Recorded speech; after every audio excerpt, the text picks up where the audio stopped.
walaupun Datuk Seri Najib sudah pun ke penjara, namun serangan ke atas Datuk Seri Najib masih lagi bertali arus, yang datangnya daripada cyber trooper, daripada pegawai-pegawai media Perdana Menteri dan juga penyokong-penyokong beliau.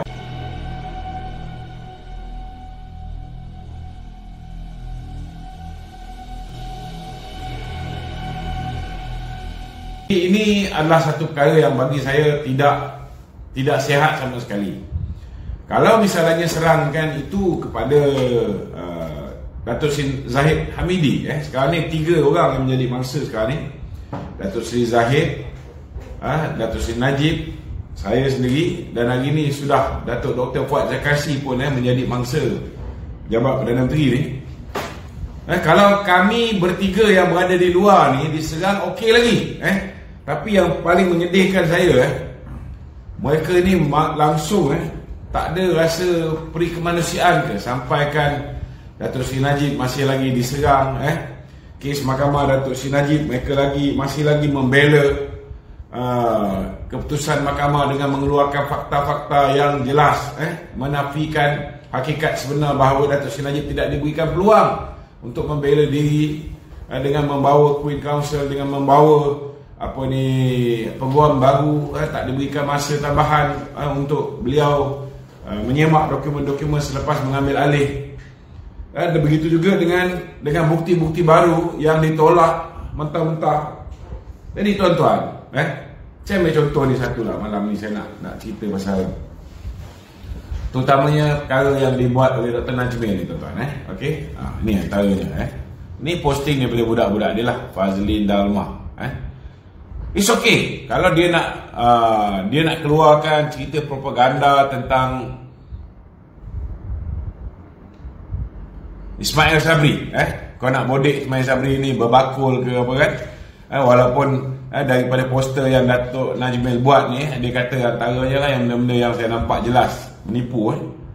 Dia kata dah buat RCI, Royal Commission of Inquiry, berhubung dengan dakwaan yang dibuat oleh Tommy Thomas. Ini satu benda yang bagi saya lah, sebagai seorang bekas apa dipanggil dia, Ketua Seranta dulu, Ketua Seranta Felkra, sebagai pegawai media Perdana Menteri, janganlah buat statement bodoh macam ni. Bila pula Perdana Menteri menubuhkan RCI? Kalau menubuhkan RCI, satu Malaysia dah tahu ada RCI untuk siasat, contohnya ini nombor 6, dia kata ada RCI.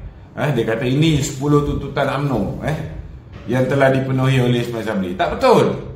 Tidak ada RCI ditubuhkan untuk siasat dakwaan Tommy Thomas. Kalau ada RCI ditubuhkan untuk siasat Tommy Thomas, dah lama dah pendakwaan terpilih, selective prosecution, malicious prosecution, pendakwaan berniat jahat, dan politically motivated prosecution, pendakwaan bermotifkan politik, yang dilakukan oleh Tommy Thomas atas desakan daripada kuasa eksekutif Mahathir, Lim Guan Eng. Dah lama dah disiasat dan orang dah tahu dah berlakunya RCI tu. Ada berlaku ke RCI? Tak ada. Mak cuma tubuh jawatan kuasa. Jawatan kuasa tinggal jawatan kuasa. Belum ada sebarang pertukaran daripada jawatan kuasa kepada RCI. Tak ada. Najmil ni dia sepatutnya sebagai seorang doktor yang ada PhD, dia sepatutnya faham apa maksud RCI, apa maksud penubuhan jawatan kuasa. Okey. Kita tak ada masalah lah kalau dia nak buat propaganda untuk menaikkan populariti Perdana Menteri. Okey. That's fine. Memang tu pun lah kerja dia untuk mengampu Perdana Menteri. Tapi apa gunanya cerita macam ni? Dia kata apa? Pasukan Najib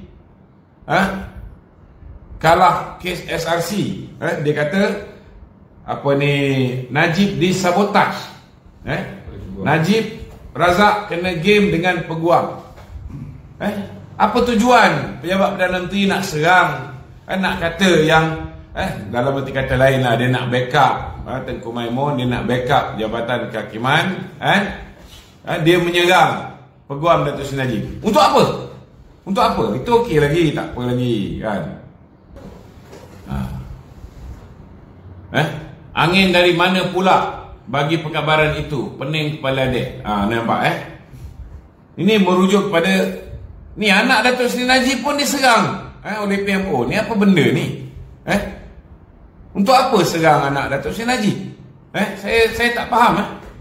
Saya terkeluar ni.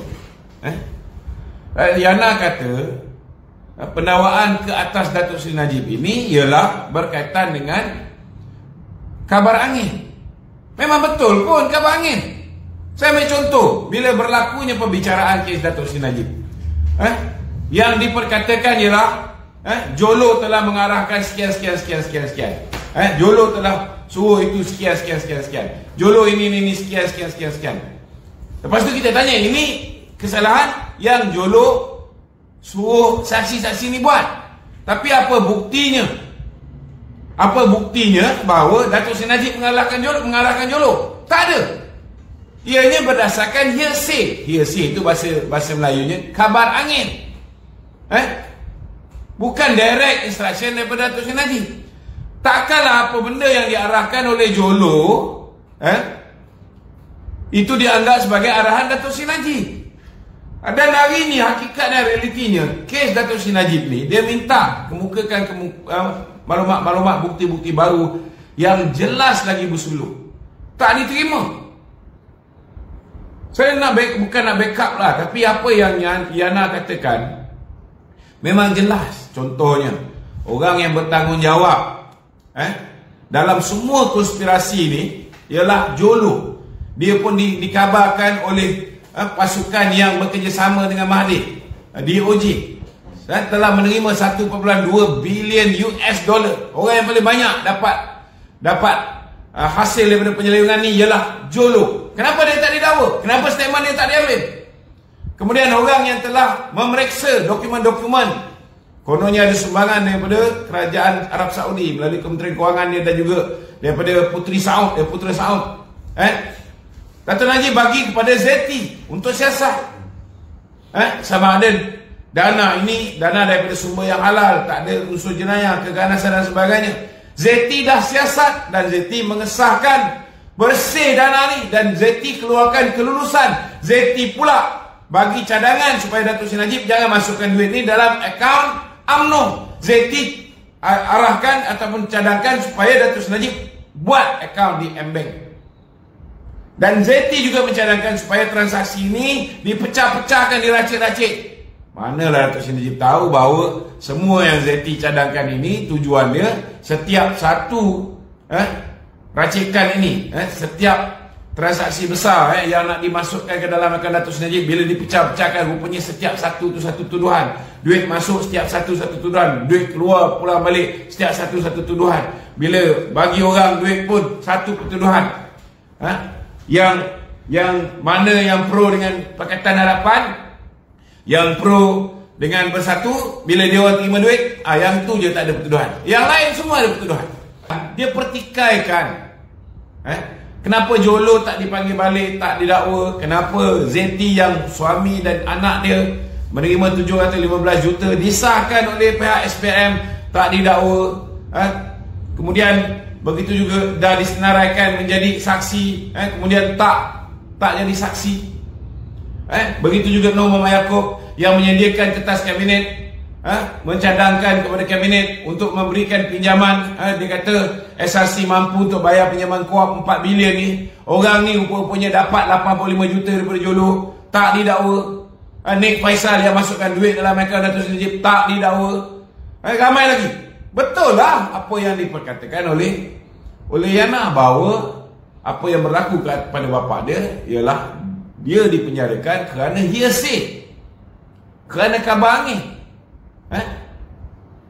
Belum lagi kita bincang tentang soal pertuduhan pun dah lagi.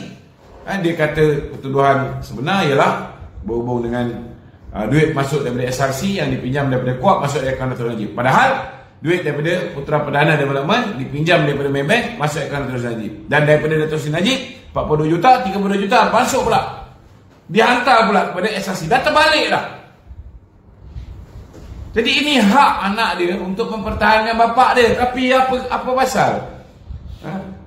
PMO dengan jentera-jentera bodoh dia ni nak pergi serang anak Datuk Seri Najib. Gentleman lah sikit. Gentleman sikit. Banyak lagi lah ni tuan-tuan. Kau nak ngampu Mak Sabri dengan program-program Mak Sabri buat, tak ada masalah. Ni memang patut dilakukan. Kemudian dia sembang, dia bantai pula Zahid Ibrahim, keluar kenyataan. Bagus. Sebab bila dia bantai, lagi banyak orang tengok Zahid Ibrahim. Tuan-tuan, kemudian kita tengok mereka ni dah betul-betul desperate. Hari ni PMO, saya bukan tak ada wartawan yang menghubungi saya. PMO bagi arahan serang Najib, serang Zahid, serang saya. Bukan saya tak tahu. Wartawan ni semua kawan-kawan kita juga. Ni apa pasal nak pergi buat poster? Tengok tuan-tuan, berapa banyak poster dia orang buat. Berapa banyak poster-poster mengarut ni.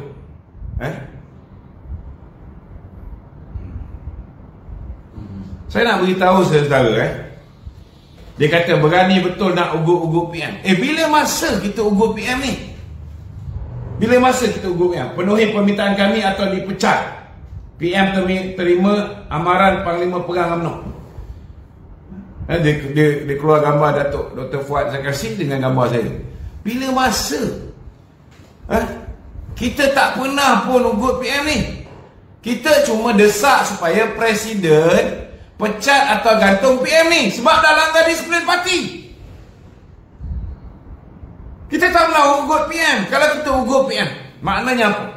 Kita bagi dia kata dua, sama ada bubar parlimen atau dipecat. Kalau kita buat macam tu, tuan-tuan, maknanya kita masih ada menaruh kepercayaan kepada Ismail Sabri untuk bubar parlimen. We are not stupid. Dia tak akan bubar parlimen, tuan-tuan. Dia akan buat pilihan raya tahun depan supaya dia boleh kekal berkuasa. Dia tahu ini je term last kali dia jadi Perdana Menteri.